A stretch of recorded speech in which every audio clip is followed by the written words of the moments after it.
Vous êtes belé partout le Congo Kinshasa, Congo Brazzaville, c'est la magazine actualité générale. Boulou Yekema Gangou ya Congo Makasi Congo Bukolo Congo. La force du Congo ngai brave bakando à l'infatigable JB. Naza ça tu m'appelles ça Makasi. Yoko présentant lelo po nabino. Tout frère pour le sebinoko, chef de l'État Félix Antoine Sekedi Tshilombo qui na ouverture la deuxième édition, il y a sommet, il y a le 3 bassins forestiers kuna na Congo Brazzaville. Quelqu'un qui toque avec un parti d'idéologie pour l'enregistrer et le discours naïe le micro. Il y a Rosie Badjiko. Et parce qu'en ce moment, par exemple, où nous parlons de ce sujet très, très important, hyper important, la conservation de notre biodiversité, de nos forêts, ben, il se passe actuellement dans le parc de Virunga, une des réserves naturelles les plus importantes au monde, en forêt et en biodiversité, un activisme armé qui met à mal cet écosystème, qui le détruit. Et cela n'a pas été décidé à Washington, à Paris, à Bruxelles ou à Londres. Ça a été décidé en Afrique, et plus précisément à Kigali.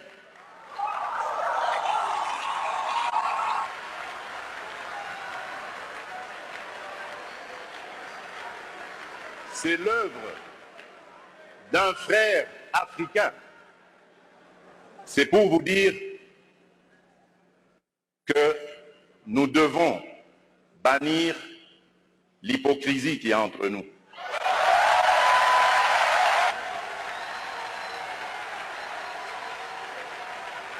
Nous devons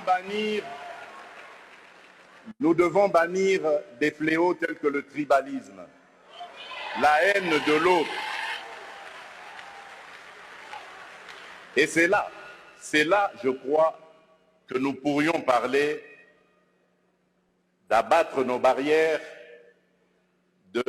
d'effacer les tarifs douaniers, etc. Tout simplement parce que, malgré nos engagements, rappelez-vous, à l'Union africaine, l'horizon 2020 était l'objectif pour faire taire les armes en Afrique. C'est devenu une chimère. Et nous ne nous en offusquons pas. Nous ne condamnons pas. Et tant que ce sera comme ça, il faudra oublier toutes les bonnes initiatives telles que celles préconisées par le président Ruto. Nous devons avoir le courage de nous regarder entre Africains, les yeux dans les yeux.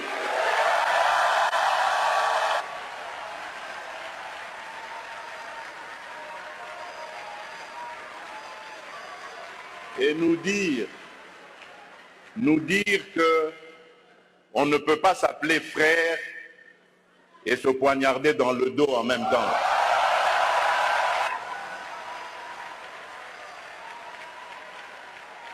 Nous devons arrêter de rejeter nos responsabilités sur les étrangers non africains.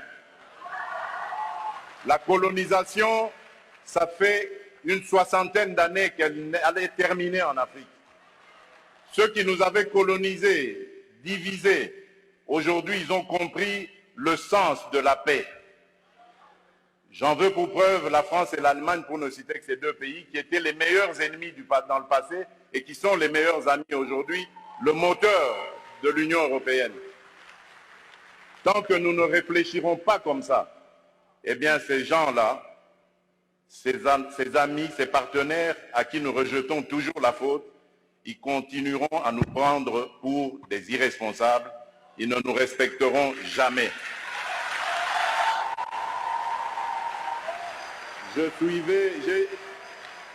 J'ai suivi tout à l'heure avec attention l'adresse du président Macron, toute sa bonne volonté à vouloir venir dans des partenariats, mais j'ai tout de suite compris par son attitude que c'était du politiquement correct. Il n'en croyait pas un mot. Non pas parce que lui est menteur, non, loin de là.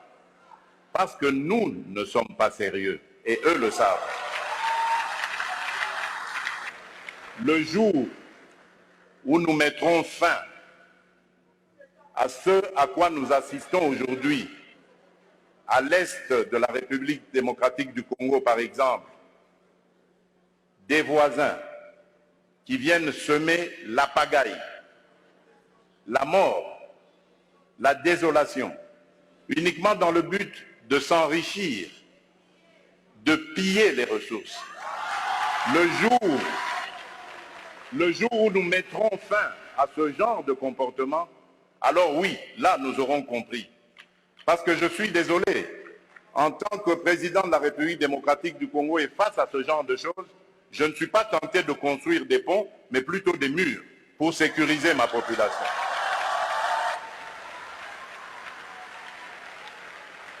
Et donc, pour clore mon propos et aussi le petit écart que j'avais fait de mon discours, je formule le vœu que les assises de Brazzaville lancent un nouveau départ pour la gestion durable de nos forêts, l'amélioration des conditions socio-économiques de nos populations et une meilleure protection de la planète. Je vous remercie. 117e réunion du Conseil des ministres, c'est qui est comme vendredi, le qui va pour ministre de la Communication et Médias, son Excellence Patrick Mouya Yassei, compte rendu au Yolanda. La cérémonie officielle de sortie de la 8e promotion de l'École nationale de l'administration ENA, en même temps que le lancement de la 9e promotion. Baptisé du nom du combattant de la liberté, Papa Simon Kimbangu, cette nouvelle promotion des cadres administratifs vient agrémenter les efforts louables fournis par le gouvernement dans le sens de la régénération de notre administration publique sur toute l'étendue du territoire national et de l'amélioration de conditions de vie et de travail de ses agents. Conçue comme une institution d'élite, d'où est issu les gratins du personnel de la fonction publique, l'École nationale de l'administration démontre une nouvelle fois son aptitude à injecter chaque année dans les circuits administratifs de cadres de premier plan pour lesquels il a formulé le vœu de l'adoption d'une attitude exemplaire empreinte de dignité, ceci afin de barrer la route aux antivaleurs qui entachent ces nobles corps, notamment les clientélismes et la corruption. Il a également saisi cette occasion pour féliciter le gouvernement à travers le Premier ministre et en particulier les vice-premiers ministres de la fonction publique pour les dévouements affichés dans la réalisation de la grande mission de réformer notre administration. Il a également rappelé son engagement pris dans le sens du renforcement de capacités de l'École nationale d'administration et de la construction d'un campus moderne à Kinshasa. Bien qu'elle puisse paraître parfois impopulaire, il convient néanmoins de poursuivre avec certaines réformes et entrer à la mise en retrait des agents pour permettre, outre les promotions en grade, l'introduction des nouveaux agents dans le futur lauréat de l'ENA. À cet égard, il a instruit le vice-premier ministre et ministre de la fonction publique de mettre tout en œuvre pour perpétuer la marche du train de réforme et de garantir une bonne formation de ces jeunes cadres de l'administration publique. 2. De l'évaluation de la filière industrielle de recyclage de matières plastiques dans la ville de Kinshasa. Si les déchets deviennent de matières premières rémunératrices, le président de la République a fait le constat que cette opportunité de déploiement d'une filière industrielle de recyclage de déchets de produits plastiques, source de création d'emplois rémunérés tant qualifiés que non qualifiés dans la capitale, n'a pas encore démarré de manière optimale, malgré la présence de quelques acteurs privés y opérant. Conséquence de cette situation, toutes les communes de la capitale subissent les spectacles dégradants et inadmissibles des déchets qui jonchent les rues, les caniveaux et les cours d'eau. En outre, la propension à générer un tonnage quotidien des déchets ménagers et industriels sera croissante du fait du développement socio-économique qu'enregistreront nos grandes agglomérations nationales en général et particulièrement la ville de Kinshasa. L'homme de l'équilibre 100% limité, quoi tu quoi, mon amboka, Alphonse Kaimba, c'est que tu as tourné pour la base, qui t'a visité base d'ailleurs aux Aga Mombele, Kuna à l'avenir Kana 58 qui accompagné na candidat député national Patience Mbanda babetaki teke la population azali kuna bolanda le reportage signé Barabe Pachika.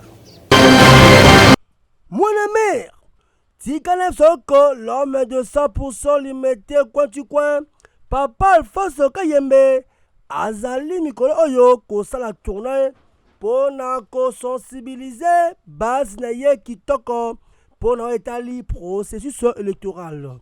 Bon, si melanga ko, week-end eleki, ezalaki nde opesi mbwambo lobina kolia biloko oyo, po akitaki, en duo d'enfer, na honorable député national ya Mwamba toujours na parti à Desco mwana mboka Patience Mbanda awa na veni kana bozi melangai ko ba jeune ba maman ba papa ba répondaki favorablement donc ba kotaki ba yambaki bango kitoko yokela ngeloko oyo.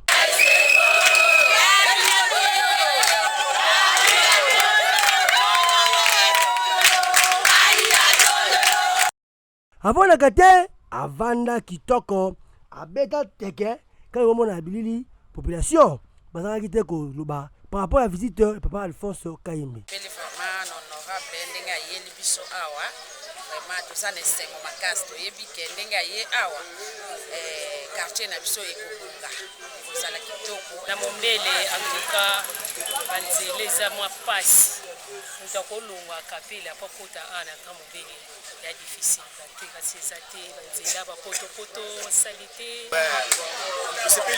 tosepeli vraiment makasi komona papa na biso Alphonse moya na kati na base na biso mobeli komona biso tosepeli vraiment na baide na ye aye na biso mais tosengaka na nzambe apesa ye makasi apesa ye pema apesa ye souple de vie ya molai na baide aza nango. Ebongo dimanche ezalaki nde losambo awa en église évangélique Victoire de l'Éternel wape pai ezalaki pour présenter ye kitoko pe na ba conseiller communaux ya commune ya limité car moment na bilili ba toki sa prière vraiment ambiance ezalaki au rendez-vous et sali bien makasi comment on a l'homme de l'équilibre 100% limité quoi tu quoi que ça la tournée na union surtout pour que baye yaboye et sali bien makasi bakotiraki année académique 2022-2023 kitoko bango banani université Béatrice qui pas vite kuna na banda loin et kitoko avec partenaire idéologie na système toujours LMD le kala kitoko bolanda na reportage oyo signé Giovanni Lundolko. Bakotiraki en beauté année académique 2022-2023 kitoko bango banani Université Béatrice Kipavita P na istomako bozi melangaiko ambiance ezalaki au rendez-vous ba vous êtes là ba siffler yo kelangelok oyo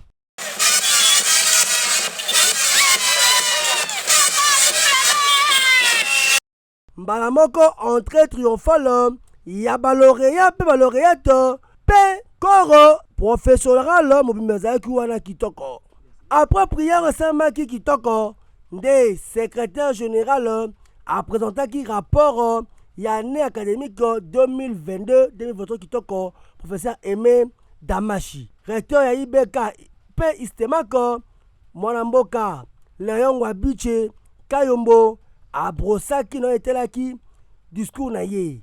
P PCA ya IBK, le promoteur professeur Albert Lundulajo, ye abetaki teke na etali existence pe expérience oyo ibeka na reformer ba étudiant pe étudiant kitoko pe bazali ya système ya LMD.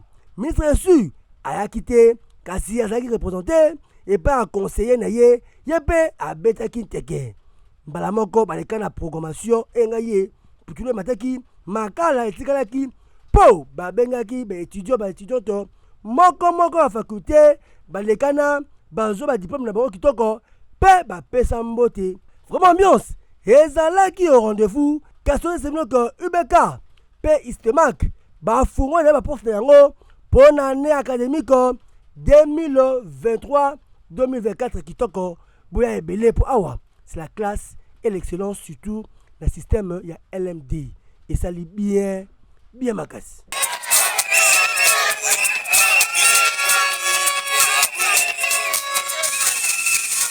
Les lobbyistes, le stratège, le professeur Patrick Ono Yatambwe, assistaki na cérémonie à collation de grade académique à l'université, reverront Kim Salamakikuna na Apocalypse 22, puis Azaragite Kolbena, où est allé projet à 1 hectare pour un étudiant. Bolanda, la réportation. Yo kande konepsa yo, azalaki présent na mobange na cérémonie ya collation ya grade académique ya université reverend Kim awa na Apocalypse 22 au Sévaki de 4 ans. Yanani, le lobbyiste, le stratège, le chercheur, professeur Patrick Ono Yatambwe, bonzimena azalaki wana pona ko brosser lisusu pe ko pesa ba nouveau respondeur makasi ya koyeba na ko investir na secteur ya agricole mingi na ya 1 hectare pour un étudiant. Et bandaki na koloba ko ezali incroyable comment na mboka na biso RDC tozana 80 millions d'hectares ya terre arable kasi tu exploitaka yango pété asoki wana te arrêteraki malobaya programme alimentaire mondial pour le koloba comme 27 millions de Congolais bazali konyo kwa mananzala pe explikaki ke nyonso wana ezali échec kaka ya politique te kasi intellectuel ya Congo yango asengaki na ba finaliste universitaire reverend ki oyo ba sisi formation bango ba na ko s'imprégner pe ko emboîter les pas na agricole pour un projet ya 1 hectare pour un étudiant au bobi que ayaki na IOLCA azaki pe na IPEN tout oyo et commune de Tongu ya université reverend Kim vraiment ambiance ezalaki boka ndenge a communiquer boy. Relation de grade académique des étudiants finalistes de l'université Révérend Kim. C'est pour moi un plaisir et un honneur que ces finalistes puissent faire appel à moi pour être boostés dans leur vie professionnelle. Et nous en avons profité pour développer le thème Jeunes libère ton potentiel. Nous avons fait constater aux étudiants que c'est depuis 1955 à Lovanium que l'on forme des intellectuels dans ce pays et il est aberrant de constater que la République démocratique du Congo compte 80 millions de terres arables. La République démocratique du Congo a la possibilité de produire 700 000 tonnes de poissons, mais il y a un contraste, c'est que nous avons 18 enfants qui meurent chaque heure de 0 à 5 ans faute de malnutrition. Et aussi le programme alimentaire mondial établit que 27 millions de Congolais souffrent de la faim. Nous avons expliqué que ce n'est pas seulement l'échec des politiques, mais c'est carrément l'échec de l'intellectuel congolais. Et eux, en se confirmant en tant qu'intellectuels, devraient contribuer à résoudre les problèmes de la société. Yaya, bazali na souci, ya ko valoriser ba jeune fille na ba jeune garçon. Oyo bazalaki dévaloriser inutile la société. Bango banani association de jeunes et de femmes sages ya masina bonzi melangaiko ezali na membre d'honneur na bango moko na kombo ya Paul Etaka Nzolo ye alobi azali wana pona ko autonomiser jeune fille jeune garçon na ba série de formation kitoko ya coupe couture ya esthétique ya auto-école kitoko ezalaki nde lo alors c'est que kitoko awa na quartier Fumuntuka na commune ya Masina d'accord ezalaki planté kitoko ba jeune fille na ba jeune garçon ba répondaki présent na appel wana pe bayokaki évangile veut dire message oyo na mutema moko bazalaki content ndenge ba pesi bango valeur une formation oyo bah se prendre en charge, pourquoi pas qu'on crée une entreprise ou ça la bah réduire un peu taux de chômage. Vraiment, et ça lit bien makasi. Conseil national il y a jeunesse Kumami et ambassadeur William Okambila sous-titel il y a ministre il y a jeunesse peu de citoyenneté va organiser première conclave bandaki déjà depuis Mokolo ya le 30 octobre peut aussi là le 1er novembre bolanda na espace. Sous tutelle du ministère de la Jeunesse, Initiation à la nouvelle citoyenneté et cohésion nationale, le Conseil national de la jeunesse que préside l'ambassadeur William Mukambila organise le tout premier conclave des jeunes du 30 octobre au 1er novembre 2023 sous le thème Jeunes et élections. Chers jeunes, ceci nous concerne. Ce premier conclave de jeunes mettra autour d'une table les leaders de jeunes venus de territoires, villes et provinces de la République pour réfléchir sur le devenir de notre pays. Chers jeunes, il est temps, soyons des acteurs et non des spectateurs. Donnons à la patrie le meilleur de nous-mêmes. Ce premier conclave de jeunes sera organisé au chapiteau Ruby 6, numéro 2 avenue Père Boka, dans la commune de Lagombe à 9h juste. Bienvenue. Force du progrès, bango, basaki déclaration pour la Kolbako, qu'on rejeté en bloc, l'allégation, ancien chef na bango ya Force du progrès, Jojo Lubaïko, bango basaki à la base, bavure, Samaki, na meeting, secrétaire général, Augustin Kabouya, à Salaki, il y a eu deux personnes qui ont été sur le bangote, Bolanda, na élément. Moi, la mère! Dimelango force du progrès, oyo ekumami epai ya président national Joël Mousselou. Bazala toujours na rassemblement chaque jeudi. Kasi ya jeudi oyo ezalaki nde pona koéclairer lanterne na ba rumeur oyo ebimaki na réseaux sociaux ko na tournée ya secrétaire général Augustin Kabouya mona bute meeting na ye et pas vraiment ya mososo babavu esabaki makasi kasi bazali ko incriminer force du progrès état-major oyo actuel balobi ke bango baike nde batumbaki mutuka ya ancien président force du progrès Jojo zoka nde information wana ezali nango ya lokuta nde na rassemblement ya lobby jeudi na état-major secrétaire général ya Force du progrès a salaki déclaration a tangaki on kitoko pour le bako mutu kanezika kiwana Force du progrès actuel oyo kuma même pas président national Joël Mousselou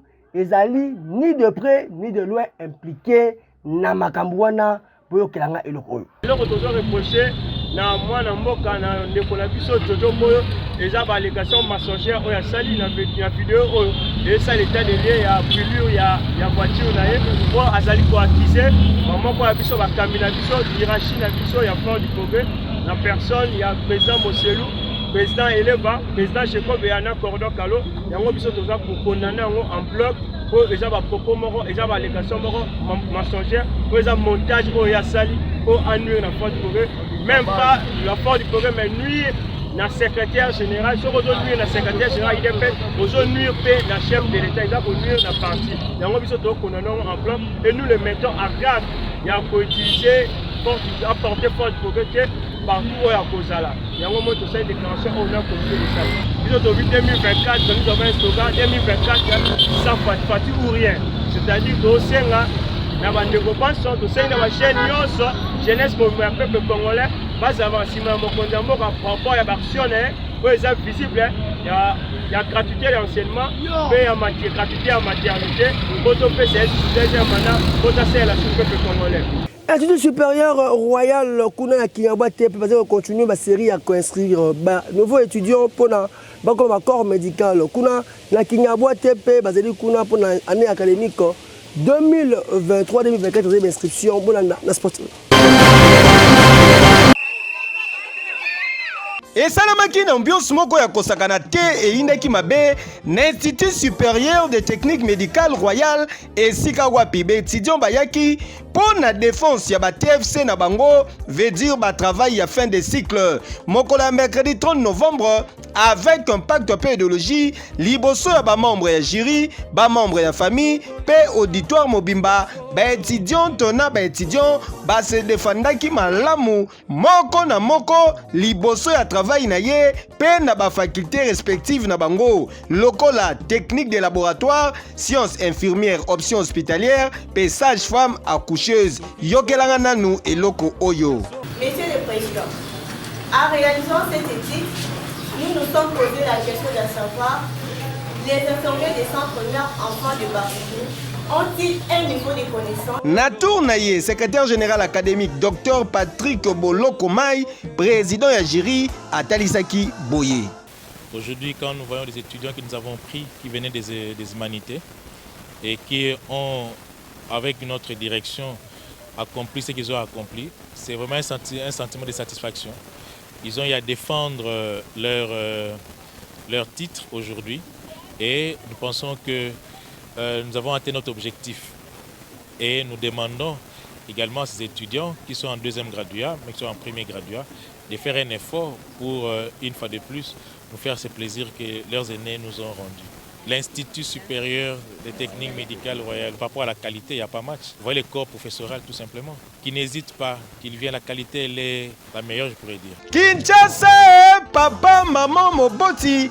Cadeau ya solo to pe héritage okoki kotikela mona na yo ezali nde enseignement ya qualité nzokande pona kobeta lisolo ya enseignement ya qualité avec pratique à l'appui esika ezalaka se moko na Institut supérieur de technique médicale royale et pas ya les baobab géants nzete ya malili les promoteurs Jean Velete bowelisa déjà pour inscription ezali en cours na ba vacation jour pe soir na ba faculté lokola technique de laboratoire sciences infirmières option hospitalière pe sage-femme accoucheuse.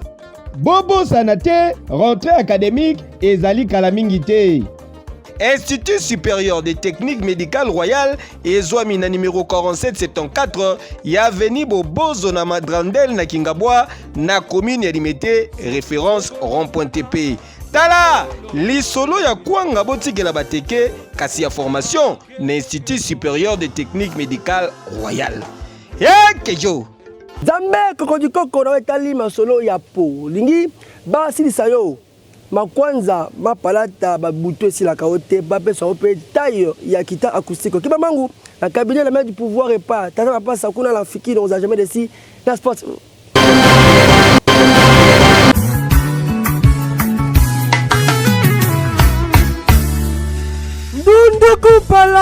Dundu kupala toujours on a met yoka bien Zambe kokodikoko na masolo ya po ezali nde cabinet la main du pouvoir tata mapasa toujours combattu mais jamais abattu botuna ngai nini tout oyo ayeli bino double promotion de produit à sika lokola crème de sein crème de 3D thème en serre argile blanc argile rouge argile vert beurre de cacao bokozwa itete nyonso ezali wana mpona kosisa problème na bino toko traité maladie lokola tampon nduta cancer tache noire makwanza esuki kaka bongo te ebongo mpona problème ya taille ozwa taille ya guitare acoustique imambangu awa na cabinet ya main du pouvoir ozwa taille Android ya kilelo baproduit lokola crème de peste to peste positoire okozwa ngo sans problème bazali mpe kozongisa batin lokola ya babebe tala yo mutu mabele ekweya lokola chaussette ozwa na posa ozonga lokola ujana pes la main du pouvoir tata mapasa confiance okozala jamais desi baza lisusu kozongisa mabumu pla yo mutu okoma vedire libumu kodo to mpe suki ekendakete na yo pesa bango confiance bakobete yango dada sans problème basuki kaka wana te bazali kotraite hémorroïde faiblesse sexuelle éjaculation précoce fibrome barrègle douloureux mpe maladie ya carie dentaire botuninga adresse baza mosika te awa na limete na première porte ya fikine okoti na kati ya fikine juste na ekoko ya moke ebongo mpo na bino bana ntango bedire masina tele kimbateke maluku bazali kuna na station plaza non loin ya maison boxer bakangami bazali kosala consultation gratuite mpe livraison eza à domicile to mpe bobenga bango kaka bameko ezali affiche na bekran na bino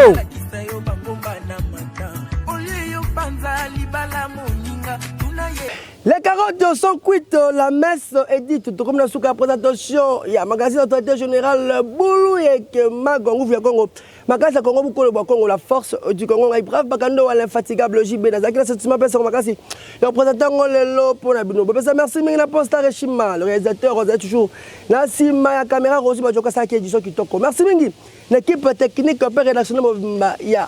Magazine Nabino Bolingara Mingi, Boulou et Mago, le monde a Mingi, n'a pas partenaire depuis janvier, Pedro Kende lentement, sirement vers une année, il y a Boulou Yeke, Mago, Bas Beton, Fikino, Camalon ne le tombera jamais, Balobi, Bibois, c'est Canada, Balobi, on a Petro Congo, Bazar, toujours, on a prononcé là, Boulou Yeke et Mago, Nabino, Toku Tali, mon conseil, quoi, tout ça m'a été, bye.